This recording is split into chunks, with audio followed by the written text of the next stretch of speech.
Provérbios, capítulo 4, verso 20 a 27.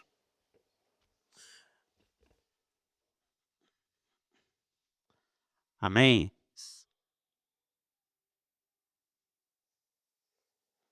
Provérbios 4, verso 20 a 27. Diz assim a palavra de Deus: irmãos, filho meu, atenta para as minhas palavras, aos meus ensinamentos inclina os ouvidos. Não os deixes apartar-se dos teus olhos, guarda-os no mais íntimo do teu coração, porque são vida para quem os ache, saúde para o seu corpo. Sobre tudo o que se deve guardar, guarda o coração, porque dele procedem as fontes da vida. Desvia de ti a falsidade da boca e afasta de ti a perversidade dos lábios. Os seus olhos olhem direto, as suas pálpebras diretamente diante de ti. Pondera a vereda de teus pés, e todos os teus caminhos sejam retos. Não declines nem para a direita, nem para a esquerda, retira o teu pé do mal. Meus irmãos, nós vivemos um tempo onde as pessoas dão mais importância àquilo que elas aparentam ser. Nós vivemos o tempo da aparência. A humanidade, ela se preocupa grandemente com isso.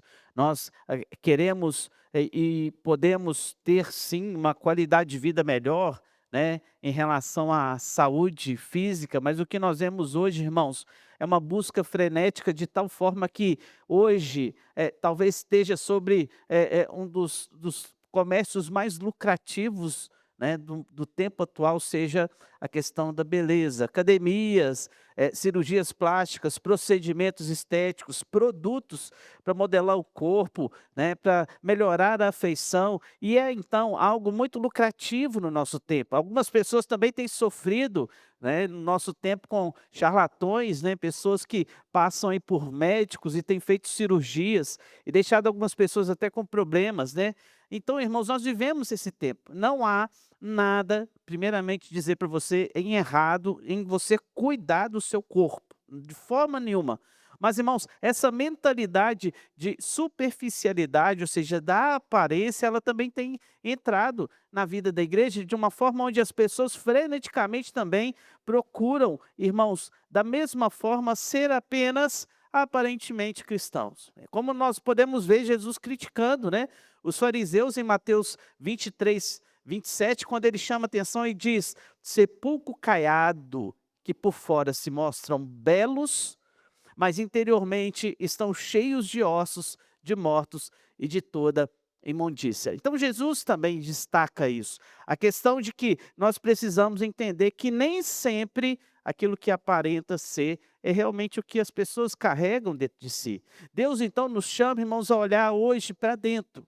Nesse texto, o que nós podemos observar é claramente que Deus não quer que nós permaneçamos no erro do farisaísmo, né, que era aquela coisa de aparentar exteriormente apenas uma religião, uma crença. Mas, irmãos, nós somos chamados a refletir por dentro, não com o interior corrompido, mas com o nosso interior e o nosso coração modelado por Deus.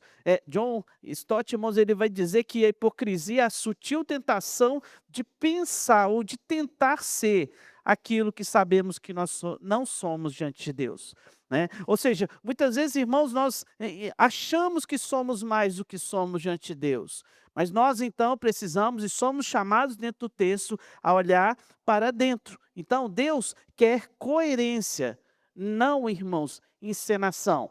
E Deus então nos chama a ser coerente, como também todas as escrituras vão nos destacar essa verdade.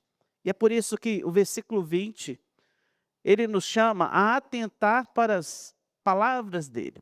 Ele chama atenção para a gente inclinar os ouvidos para ele, ou seja, uma ideia de prestar atenção, né, de olhar atentamente aquilo como um amigo faz.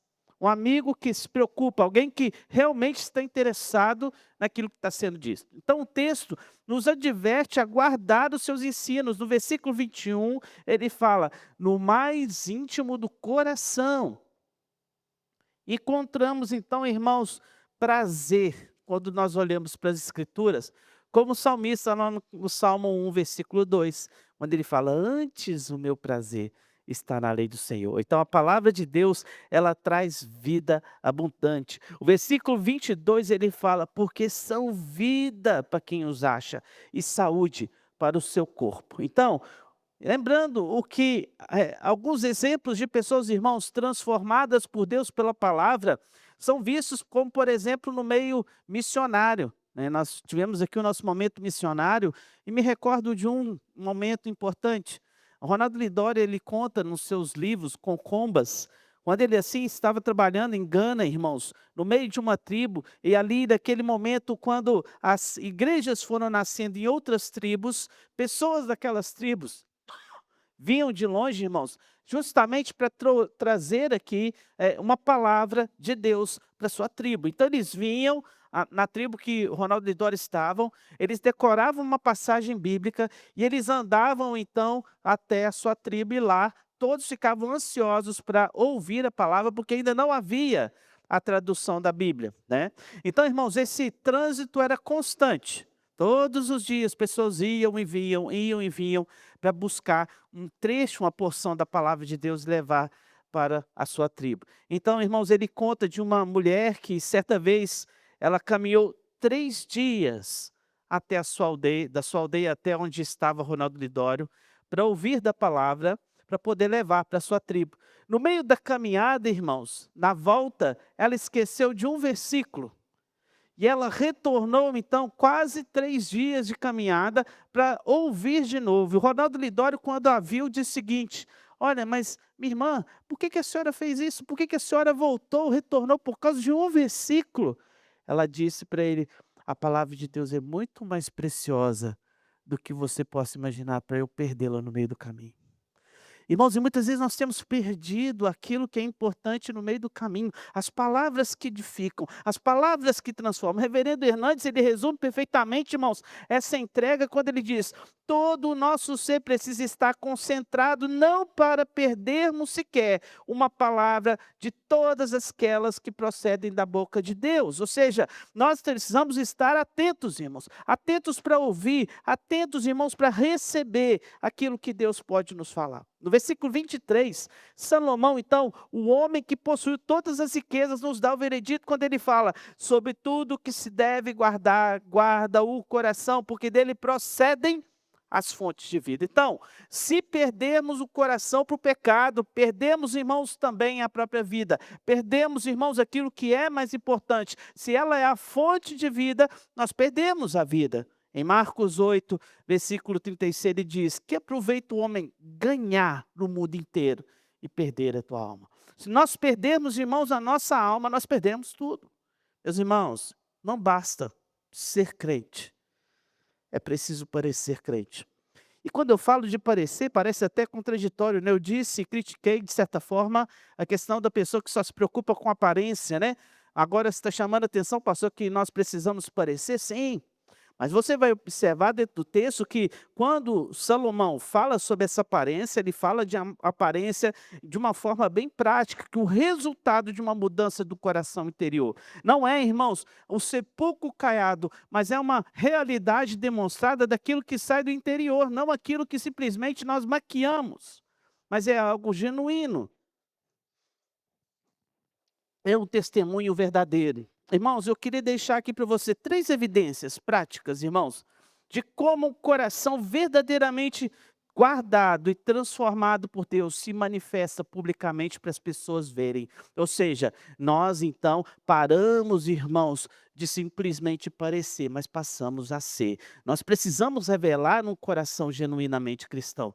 Então, o que é um cristão genuíno? O versículo destaca para a gente, irmãos, que um genuíno cristão é reconhecido pela palavra que sai da sua boca, ou seja, ele não pode simplesmente ser maquiado, mas é algo realmente trabalhado e tratado pelo Deus. O versículo 24 diz assim, leia comigo o versículo de número 24, releia: desvia de ti a falsidade da boca e afasta de ti a perversidade dos lábios. Então, o que o versículo nos deixa bem claro, irmãos, uma das tarefas mais difíceis do homem, com certeza, é encontrar uma forma de reter os seus lábios, ou parar a sua língua.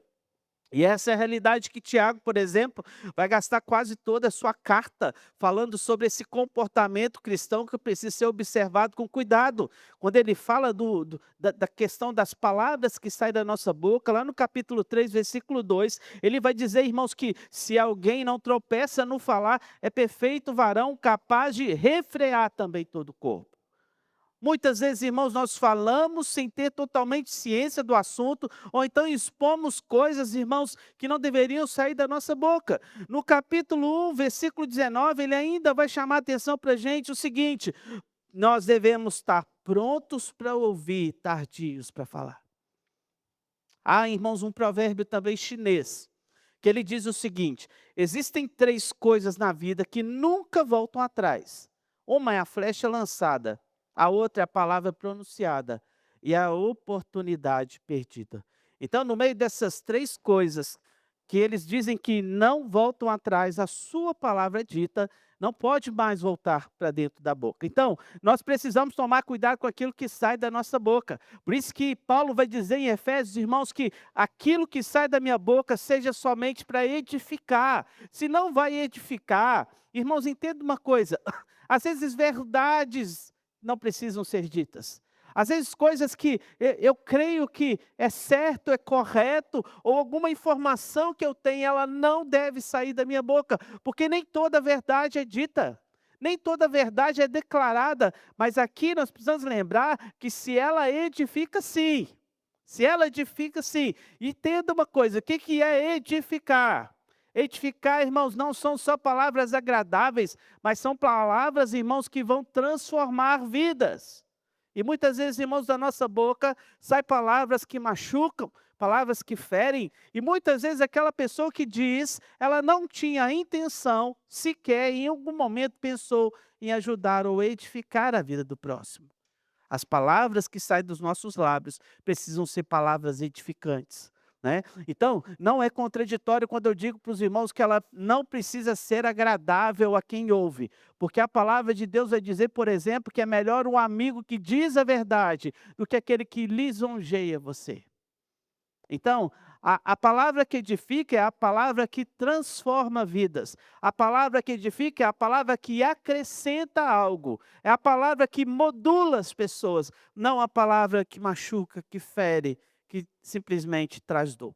Irmãos, pensando nisso, se sai da sua boca algo bom, Deus é assim instrumento também daquilo que está sendo dito, porque a palavra de Deus está guardada no coração dessa pessoa. Irmãos, a verdade sem amor, ela é brutal. Agora, a verdade exposta com amor, ela acaba com a hipocrisia. Precisamos, então, irmãos, falar a verdade em amor. Falar a verdade pensando no amor. Mas, irmãos, pensando no amor em si, uma forma amorosa e verdadeira de falar é um grande testemunho da santidade quando nós observamos, irmãos, que quando as pessoas olham para você e veem o que sai da sua boca, eles vão dizer o seguinte: olha, olha, esse aqui, esse irmão, claramente ele não só parece ser um crente, mas ele é um crente. Irmãos, e nós acabamos com a hipocrisia quando nós realmente dizemos aquilo que falamos que vivemos. A nossa vida precisa condizer com a nossa fala. Nós precisamos ter isso, irmãos, em mente. Então as pessoas estão muito concentradas naquilo que você diz. Tudo que sai da sua boca. Tudo que sai da sua boca. Hoje pelo menos nós rimos bastante da Liz, com caraca, velho, né? Que aprendeu com, com os irmãos aí, com as crianças, né? Uma irmã até chegou assim: olha, eu acho que eu sei onde ela está aprendendo o tal do caraca velho lá, né, que ela viu as crianças falando, né. Mas irmãos, você e eu somos responsáveis para aquilo que sai da nossa boca. E nós precisamos tratar o nosso coração. Tratar nosso coração, irmãos, para que quando a fonte, entenda isso, você só libera alguma coisa que está dentro de você. Você só tem para dar aquilo que você foi alimentado por ela. Por isso que o texto chama a atenção que guarde no coração a palavra. Guardar no coração a palavra é fundamental, para que nós também tenhamos boa palavra para dar.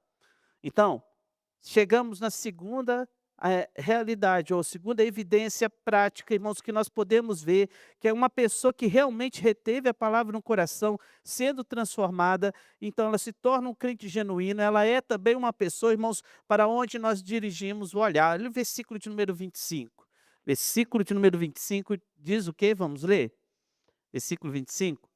Os teus olhos olhem direito, e as tuas pálpebras diretamente diante de ti. Meus irmãos, o versículo fala de olhar. Leonardo da Vinci, irmãos, ele dizia que os olhos são a janela da alma.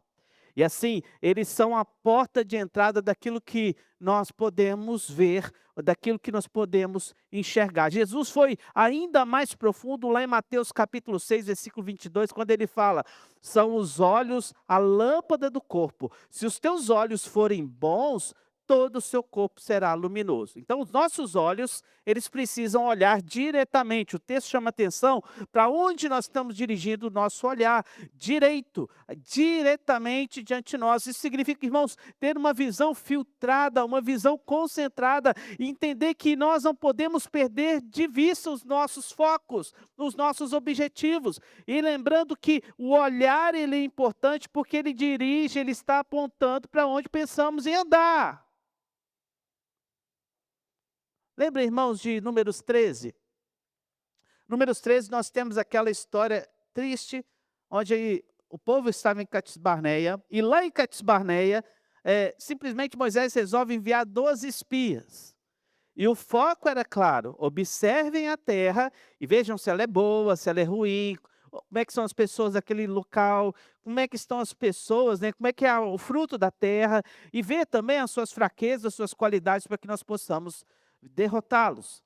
E eles não foram, irmãos, para expressar a sua opinião, mas voltaram com uma opinião formada. Essa opinião foi simplesmente porque desviaram os olhos do foco que eles precisavam ter. E eles voltaram então se colocando, irmãos, como gafanhotos. Eles dizem: olha, nós parecemos gafanhotos de tão pequenos que nós somos diante daquele povo, são gigantes, eles vão nos esmagar. Eles tiraram os olhos da promessa. O resultado desse olhar distorcido, irmãos, foi uma geração inteira morta no deserto, porque simplesmente 10 daqueles 12 homens tiveram a ilusão de que a visão que eles estavam tendo, aonde eles estavam dirigindo o olhar, era verdade. E o que o mundo vai fazer para você hoje, irmãos, é desviar o teu olhar da verdade. O que ele quer é que você não olhe mais para Cristo, que você não tenha mais os olhos voltados na promessa, mas que você desvie teu olhar daquilo que ele pode simplesmente te apresentar como uma solução para a tua vida. Irmãos, lá em Mateus 14, versículo 30, nós temos um exemplo ainda mais claro quando nós observamos Pedro andando sobre as águas, depois do convite de Jesus a ir ter com ele no meio do mar da Galileia. E ele então andando, irmão, simplesmente, ele começa a olhar para os lados e simplesmente ele afunda porque ele perdeu a visão de Cristo.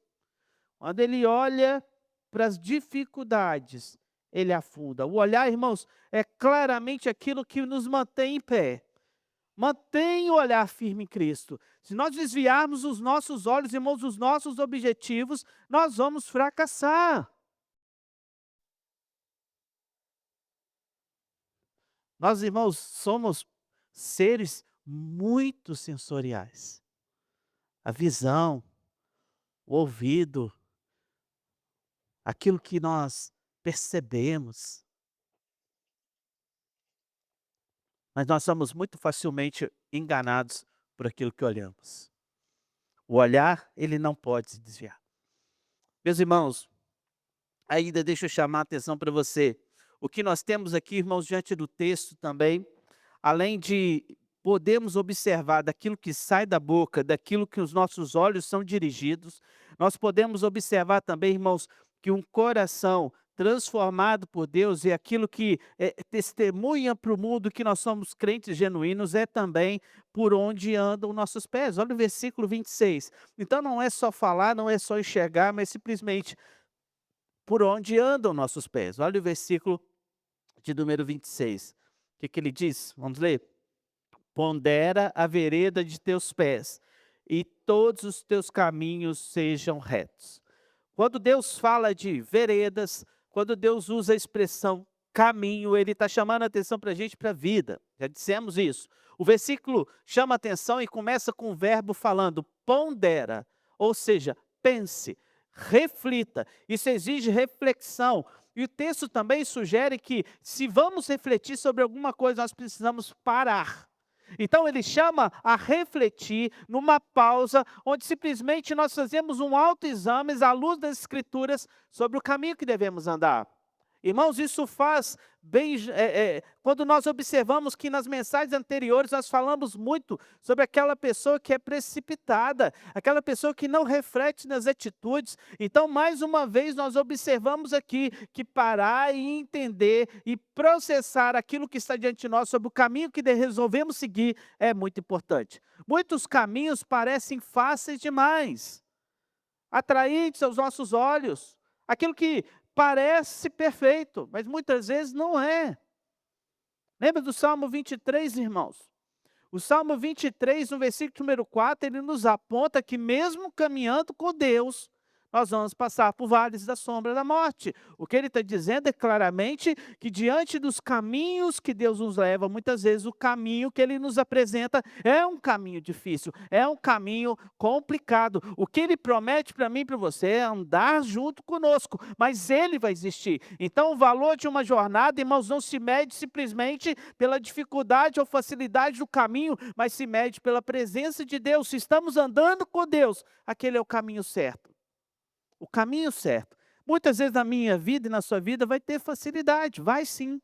Né? Podemos viver boas caminhadas, como o Salmo 23 vai dizer, de pastagens verdejantes, águas de descanso, mas em algum momento nós vamos ter dificuldades. E nós precisamos nos concentrar em Deus nesse momento. E em Mateus 7, versículo 13 e 14, irmãos, Jesus nos ensina e nos avisa que o caminho que conduz à vida eterna é estreito, é apertado. E precisa a todo momento, irmãos, ser avaliado por aquilo que é a promessa que ele nos dá. Então, lembre-se sempre, quem vai para algum lugar, e quem vai para algum lugar espera chegar em algum destino. Qual é o destino que você tem? Qual o destino que você tem observado? Qual é o vislumbre que você vê quando você olha lá para o final do caminho? Quando, irmãos, nós olhamos para aquilo que a Bíblia nos diz, que nós vamos chegar, aonde nós vamos alcançar, nós não podemos entender que o caminho simplesmente é um caminho inútil, mas por isso a vereda, a nossa caminhada, ou seja, o trilho que nós seguimos, ele precisa ser medido justamente por aquilo que nós olhamos, não por aquilo que olhamos, mas por aquilo que nós vamos ter por resultado. Sabe por quê, irmãos? É muito mais fácil ser desonesto. É muito mais fácil, irmãos, crescer na vida empresarial, né, no comércio, né, ou então até mesmo como um empregado de uma empresa, seja onde for, sendo desonesto. Você pode prejudicar o seu companheiro de trabalho para crescer no lugar dele. Você pode ser desonesto, irmãos, nos valores, né? Você pode cobrar a mais daquilo que é devido. Irmãos, seja o que você fizer, lembre, o caminho que Deus tem proposto para nós é um caminho muito mais importante do que qualquer outro, porque ele simplesmente tem para a gente uma recompensa muito maior. Tem um ditado popular que diz o quê? Que as coisas compensam, você lembra? Como é que é? Os fins, o quê? É assim? Os fins justificam os meios. Irmãos, não podia ter um ditado mais diabólico do que o fim justifica o meio. Então, se para finalidade, irmãos, por exemplo, se você tem um concorrente, você elimina o seu concorrente. Ah, não, mas eu venci, então justificou. Os fins não justificam os meios. E Deus está preocupado com nós aqui, irmãos, como nós chegamos lá. Deus está preocupado como a gente venceu. Deus está preocupado, irmãos, como foi se nós jogamos segundo as regras dele.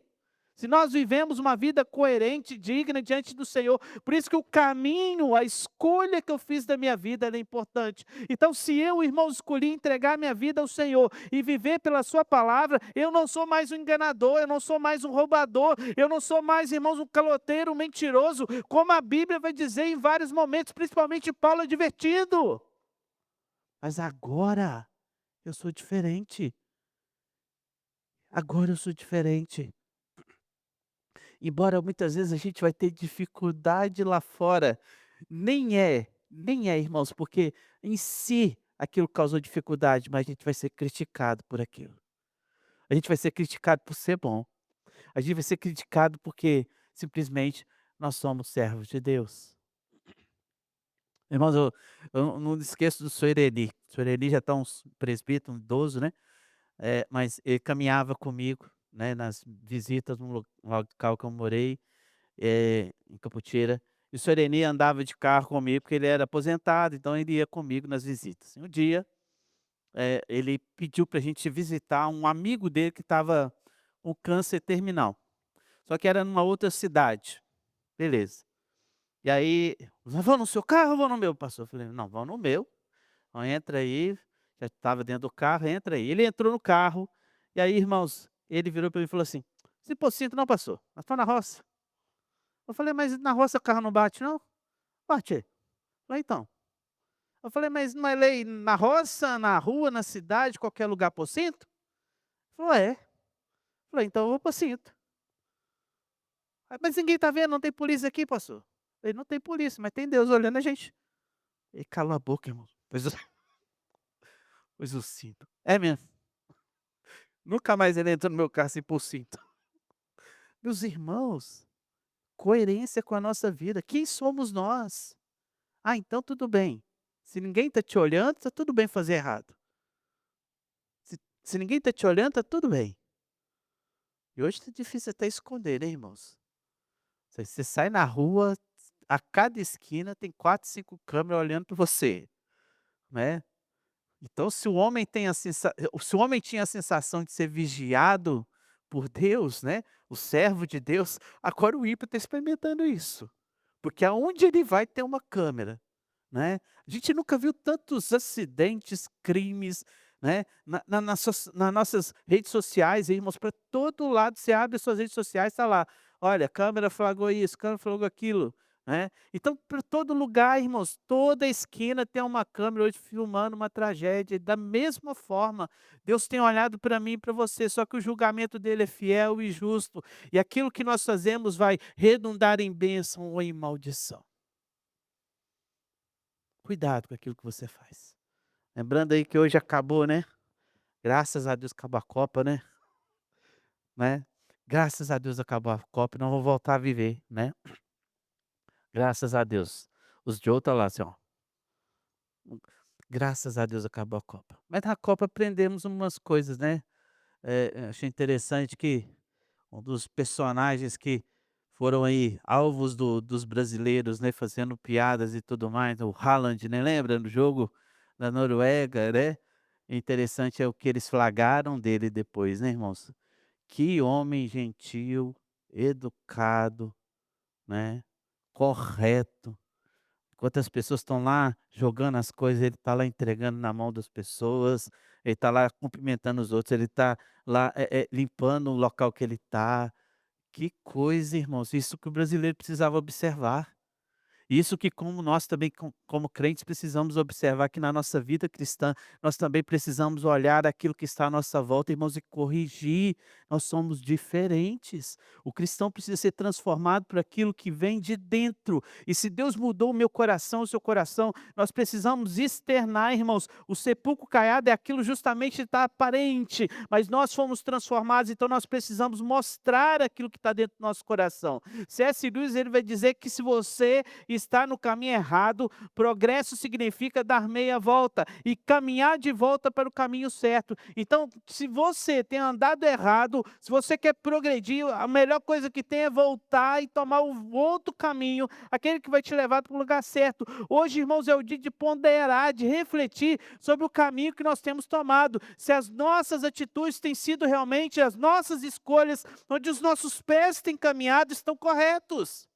Nós precisamos abençoar, irmãos, aonde passamos, mas também precisamos entender que onde passamos faz diferença na nossa caminhada. Meus irmãos, guardar o coração, domar os lábios e também fixar os olhos direto naquilo que é realmente importante, que é Cristo, faz claramente sentido para a vida cristã, porque a vida cristã, ela é baseada justamente numa boa reflexão sobre aquilo que nós estamos fazendo, sobre também, irmãos, um bom falar, mas também sobre onde nós temos dirigido nossos olhos, irmãos, e como hoje, irmãos, as pessoas têm escolhido caminhos errados, e como hoje, irmãos, crentes falam sem saber a torta e a direita, e como também, irmãos, hoje, infelizmente, muitos crentes simplesmente resolvem, do nada, dirigir seus olhos para coisas que não convêm, que não edificam, que não levam ao caminho de Deus.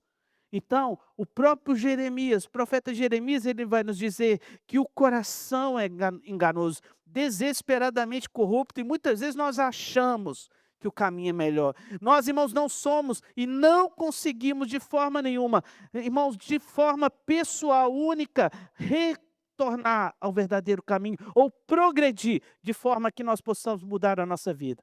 A boa notícia para a gente é que nós não fazemos isso sozinhos, nós não sabemos para onde olhar, nós não conseguimos pôr guarda na nossa boca e nós não sabemos caminhar, mas nós temos um evangelho que nos aponta isso. O evangelho, irmãos, é aquilo que nós precisamos para não andar sozinhos. O Cristo que morreu na cruz por nós, ele também muda o mundo com a sua sabedoria. E ele então, irmãos, é a sabedoria de Deus encarnada. Na cruz, irmãos, ele teve o seu coração traspassado para que o meu coração pudesse ser edificado, para que você e eu pudéssemos entender aquilo que era o caminho que ele tem nos apresentado. Ele cumpriu perfeitamente, irmãos, todos os requisitos que eu não pude cumprir, nem você. Então nós temos em Cristo a oportunidade, irmãos, de diretamente mudar a nossa vida. Deus quer que eu e você, pela graça de Deus e o Espírito Santo do Senhor, moldemos a nossa vida de forma que nós sejamos edificados. Santidade é o que Deus requer de mim e de você, mas santidade sem Deus não existe. Se nós não dobrarmos diante do Senhor, irmãos, e reconhecermos os nossos pecados, entender que a nossa boca, os nossos olhos e os nossos pés foram santificados por Deus, nós não vamos de forma nenhuma, irmãos, alcançar o progresso na vida cristã. Nós precisamos ser moldados por Deus. João Calvino, ele vai declarar, irmãos, que o coração humano é uma fábrica de ídolo, mas ele completa dizendo: a menos que a graça de Deus o governe inteiramente. Todas as nossas ações, elas são desnecessárias, inúteis, a menos que Deus governe completamente o nosso coração. Eu não sei como anda o teu coração, mas eu sei que a boa notícia para mim e para você é: nós não precisamos fazer isso sozinho. Nós não podemos e não precisamos. Não, irmãos, não busque apenas uma mudança aparente. Mude uma mudança, busque uma mudança do coração. Comportamento, qualquer um pode te ensinar como ter. Faz assim que vai ser assim. Mas em algum momento comportamento falha. Agora, coração não. Coração não. Coração não te engana. O coração transformado, entregue a Deus, ele é um coração, irmãos, que não se deixa abalar diante das dificuldades. Quando Deus chama atenção que sobre tudo que nós devemos guardar o nosso coração, é porque lá na fonte da vida é que nós precisamos colocar Cristo. Então, peça a Ele que transforme sua mente, transforme o seu coração, purifique seus lábios, traga aos seus olhos o desejo de ver coisas melhores, os caminhos corretos, apontando para Cristo, para Sua promessa, para aquilo que Ele tem para nós, para que nós possamos dar passos seguros, passos diante do Senhor, passos diante do nosso Deus, para as promessas que Ele tem para nós.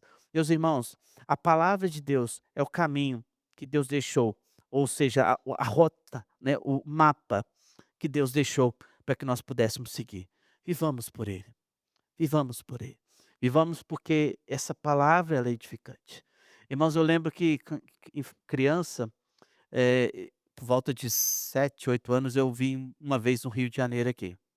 E a gente não tinha GPS, a gente não tinha nada, né.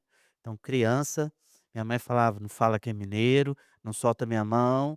Minha mãe falava dava os conselhos dela lá. E a primeira coisa que a gente chegou no Rio, o que que a gente fez? Comprou um mapa. Nem sei se existe isso mais, né. Acho que não, né, no Rio, né. Mas irmãos, um mapa desse tamanho, assim, grandão. Hã? Não, não. Um mapa enorme, irmãos. Eu levei aquilo para casa. Levei aquilo para casa. E ficava igual bobo olhando as ruas, né. Assim, olha, aí ficava procurando, ah, o Maracanã, aqui é o Cristo Redentor, nos desenhos lá, né. E, irmãos, eu nunca tinha observado aquilo lá, né. Eu nunca tinha não fui nesses lugares, a maioria dos lugares que eu via no mapa, eu não cheguei aí. Mas é interessante que parecia que a gente estava vendo, né, parecia que a gente estava vendo. A palavra de Deus, ela é, irmãos, esse mapa. Quando eu olho para lá, eu preciso parecer que eu estou enxergando o céu, que eu estou vendo o que Deus está trazendo, está fazendo. E isso é a realidade. Deus está conduzindo a gente para um caminho. Deus está querendo mostrar para a gente, irmãos, como mudar a nossa vida. Assim como a gente olha para um mapa e as rotas elas estão bem claras, né? E você hoje no GPS é fácil, né? Tá lá marcadinho, né? A cor certinha que você precisa chegar onde você quer. Né? Embora eu não consiga enxergar isso no mapa, de onde vai até onde chega, mas você hoje tem isso. A Bíblia deixa bem claro para você como chegar lá. Você só precisa abrir o seu coração para o Senhor, pedir a Deus que possa mudar. E assim, irmãos, com a ajuda de Cristo Jesus, nós podemos ser transformados, melhorados, crescer em todo momento. Nós, irmãos, precisamos deixar a aparência de lado e nos tornar verdadeiros cristãos. Verdadeiros cristãos no sentido de que nós não somos mais hipócritas, ou não devemos ser hipócritas. Nós precisamos ser verdadeiros. Aquilo que está no teu coração vai ser aquilo que as pessoas veem.